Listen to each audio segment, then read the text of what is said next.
Hi friend, তোমাদেরকে সকলকে জানাই শুভ সকাল। আশা করি ভালো আছো এবং সুস্থ আছো। তোমরা যারা Paschimbanga police, Kolkata police constable এবং পিএসসি ক্লার্কশিপ পরীক্ষার জন্য তৈরি হচ্ছ, তোমাদের জন্যই আমি প্রতিদিন সকাল 8টায় এই সাধারণ জ্ঞানের ক্লাসটি নিয়ে আসি। আজ 19শে এপ্রিল। আজকে আমি করাচ্ছি 27 নম্বর সেট। এর আগে আমি 26টি সেট তোমাদের করে দিয়েছি। তোমরা যারা দেখোনি অবশ্যই দেখে নেবে। ভিডিওর প্লেলিস্টে আমি তোমাদের দিয়ে দিয়েছি, অবশ্যই তোমরা দেখবে। যদি তোমাদের ভিডিওটা ভালো লাগে অবশ্যই একটু লাইক করে দেবে। আর যারা এখনও পর্যন্ত চ্যানেলটি সাবস্ক্রাইব করোনি, তো রেগুলার আপডেট পেতে গেলে অবশ্যই চ্যানেলটি সাবস্ক্রাইব করে নিতে হবে। তো চলো শুরু করা যাক প্রশ্নগুলো। লোকসভার স্পিকার এটি কোন দেশের সংবিধান থেকে নেওয়া হয়েছে? তো লোকসভার স্পিকার এটি নেওয়া হয়েছে ব্রিটেনের সংবিধান থেকে। ভারতীয় সংবিধানে অনুচ্ছেদ 93 থেকে অনুচ্ছেদ 96 পর্যন্ত কিন্তু লোকসভার স্পিকারের কথা বলা রয়েছে। লোকসভার স্পিকার হতে গেলে ন্যূনতম বয়স লাগে কিন্তু 25। পরবর্তী প্রশ্ন, হাজী শরিয়ত উল্লাহ কোন আন্দোলনের নেতৃত্ব দিয়েছিলেন? হাজী শরিয়ত উল্লাহ। তো হাজী শরিয়ত উল্লাহ ফরাজি আন্দোলনের নেতৃত্ব দিয়েছিলেন। ফরাজি আন্দোলন এই বাংলায় কিন্তু অনুষ্ঠিত হয়েছিল। ফরাজি আন্দোলন শুরু হয়েছিল 1820 সালে এবং 1860 সাল পর্যন্ত কিন্তু এই আন্দোলন চলছিল। ঠিক আছে, চলো নেক্সট। বৃন্দাবন উদ্যান কোথায় অবস্থিত?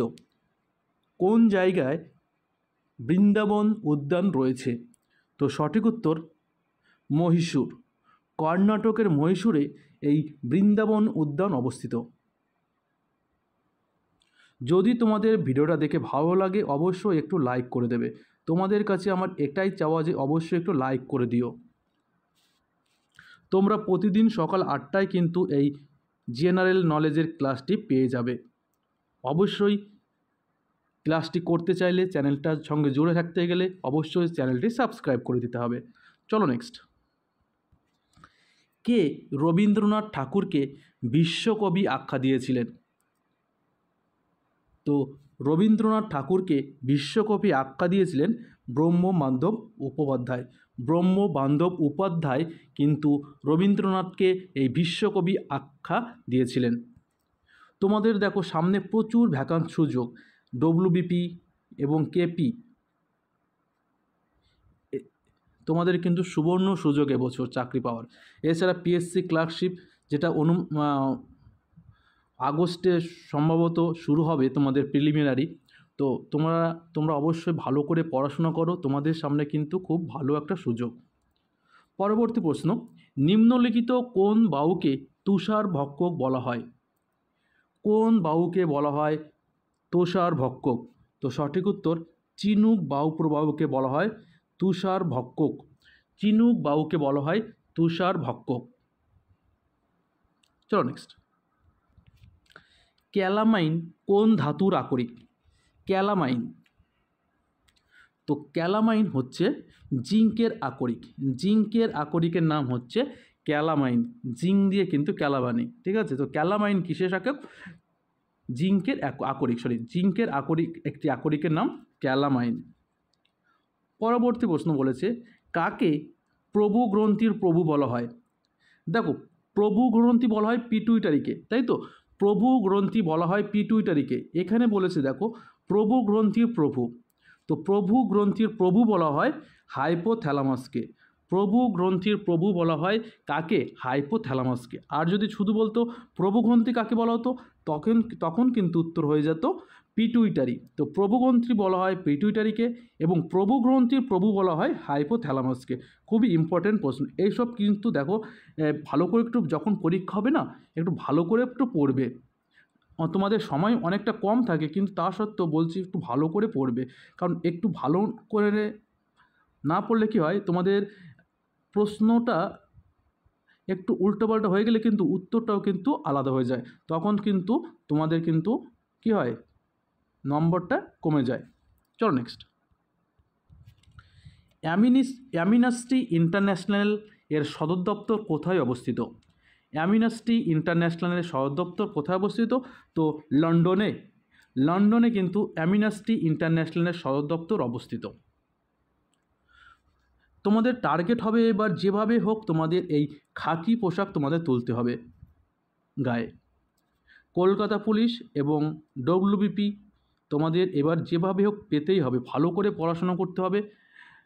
তো তোমাদের জানো ডব্লিউবিপিতে এবার কিন্তু প্রিলিমিনারি থাকছে না, প্রথমেই কিন্তু 85 মার্কের কিন্তু কি হবে, পরীক্ষা হবে, লিখিত পরীক্ষা হবে। আর কেপিতে কিন্তু প্রথম প্রিলিমিনারি হবে, তারপরে মেজারমেন্ট হবে, তারপরে কিন্তু ফাইনাল পরীক্ষা হবে। তো তোমাদের যতদিন পরীক্ষা না হচ্ছে আমি কিন্তু প্রতিদিন সকাল 8টার সময় তোমাদের জেনারেল নলেজের ক্লাসটা দিয়ে যাব, অবশ্যই তোমরা দেখবে। কাকে কম্পিউটারের মস্তিষ্ক বলা হয়? তো কম্পিউটারের মস্তিষ্ক বলা হয় সিপিইউকে। তো তোমরা আজকে কমেন্ট করে জানাবে এই সিপিইউ সম্পূর্ণ নাম কি, সিপিইউ এর সম্পূর্ণ নাম কি? অবশ্যই আমি কমেন্টে উত্তর চাই, তোমরা অবশ্যই সিপিইউ এর সম্পূর্ণ নাম লিখে আমাকে পাঠাবে। চলো নেক্সট। চা কোন পাত্রে তাড়াতাড়ি ঠান্ডা হয়ে যায়? তো সঠিক উত্তর ধাতব পাত্রে। ধাতব পাত্রে চা কিন্তু খুব তাড়াতাড়ি ঠান্ডা হয়ে যায়।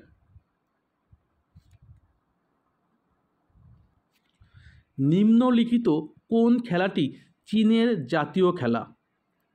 চীনের জাতীয় খেলার নাম কি? তো সঠিক উত্তর হবে টেবল টেনিস। টেবল টেনিস চীনের জাতীয় খেলা। দেখো পরবর্তী প্রশ্ন, ময়ূর ঝর্ণা হাতি সংরক্ষণ প্রকল্পটি কোন রাজ্যে? এইবার দেখো এই ময়ূরভঞ্জ কিন্তু একটা উড়িষ্যায় আছে। এইটাকো সামান্য একটু ভুল, পড়াশোনার একটু ভুল কিন্তু উত্তরটা আলাদা হয়ে যায়। তোমরা ময়ূর ঝর্ণা, তোমরা অনেকেই ময়ূর ঝর্ণাকে ময়ূরভঞ্জ ভেবে উড়িষ্যা করে দেবে, কিন্তু সঠিক উত্তর হবে কি পশ্চিমবঙ্গ। ময়ূর ঝর্ণা হাতি সংরক্ষণ কোথায় অবস্থিত? পশ্চিমবঙ্গে। ঠিক আছে, তো ময়ূর ঝর্ণা এবং ময়ূরভঞ্জ এটা কিন্তু একটু দেখে নেবে, তো সম্পূর্ণ পড়বে, পড়ার পর কিন্তু উত্তর দেবে। চলো নেক্সট। কোন ভিটামিনের অভাবে পেলেগ্রা রোগটি হয়ে থাকে? কোন ভিটামিনের অভাবে পেলেগ্রাটি রোগটি হয়ে থাকে? তো ভিটামিন B3 অভাবে কিন্তু এই প্লেগ্রা রোগটি হয়। ভিটামিন সি এর অভাবে কি হয়? স্ক্যারবি রোগ হয়। এবং ভিটামিন ডি এর অভাবে ছোটদের রিকেট এবং বড়দের কিন্তু অ্যাস্টিওম্যালেশিয়া হয়। তো ভিটামিন সি এর অভাবে কী হয়? স্ক্যারবি রোগ হয়, যেটা দাঁতের মাড়ি ফোলা। ভিটামিন ডি এর অভাবে কী হয়? ছোটদের রিকেট এবং বড়দের অ্যাস্টিওম্যালেশিয়া হয়ে থাকে। শরীরের ইউরিয়া কোথায় উৎপন্ন হয়? মানব শরীরের ইউরিয়া কোথায় উৎপন্ন হয়?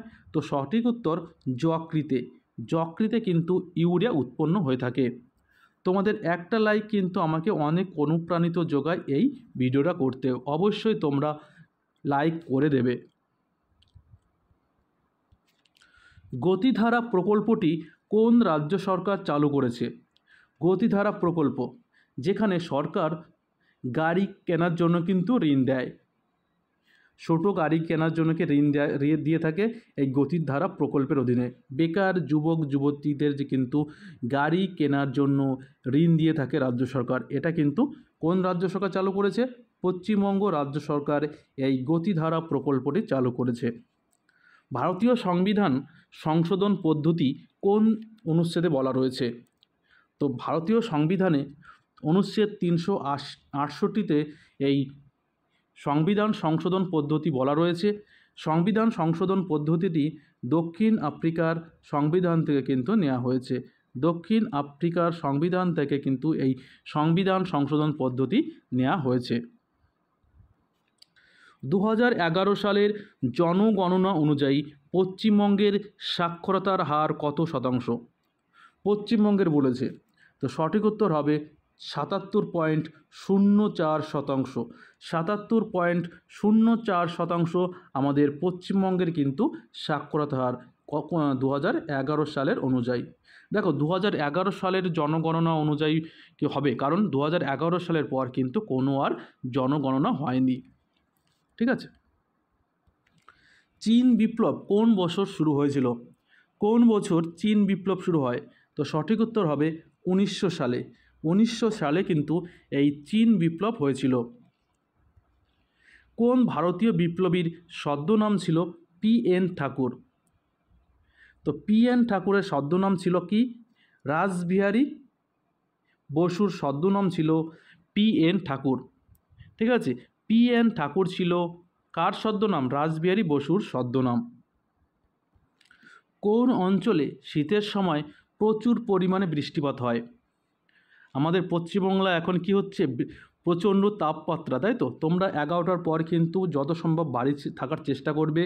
11 থেকে 4টে পর্যন্তও অবশ্যই বাড়ি থাকার চেষ্টা করবে এবং প্রচুর পরিমাণে জল খাবে, তরমুজ খাবে। ঠিক আছে, তো বাড়ির থেকে কিন্তু বাইরে বেরোবে না।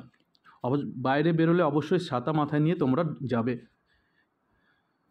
তো সঠিক উত্তর হবে ভূমধ্যসাগরীয় অঞ্চল। কোন অঞ্চলে প্রচুর পরিমাণে বৃষ্টিপাত হয় শীতের সময়? তো ভূমধ্যসাগরীয় অঞ্চলে কিন্তু প্রচুর পরিমাণে বৃষ্টিপাত হয়। তো ভিডিওটা এই পর্যন্তই থাকলো। ভিডিওটা ভালো লাগলে একটু লাইক করে দেবে, চ্যানেলে নতুন হয়ে থাকলে অবশ্যই চ্যানেলে সাবস্ক্রাইব করে দেবে। এখনকার পর্যন্ত বিদায় নিচ্ছি, আবার সন্ধ্যা 6টার সময় তোমাদের সঙ্গে দেখা হবে এসএসসি এমটিএস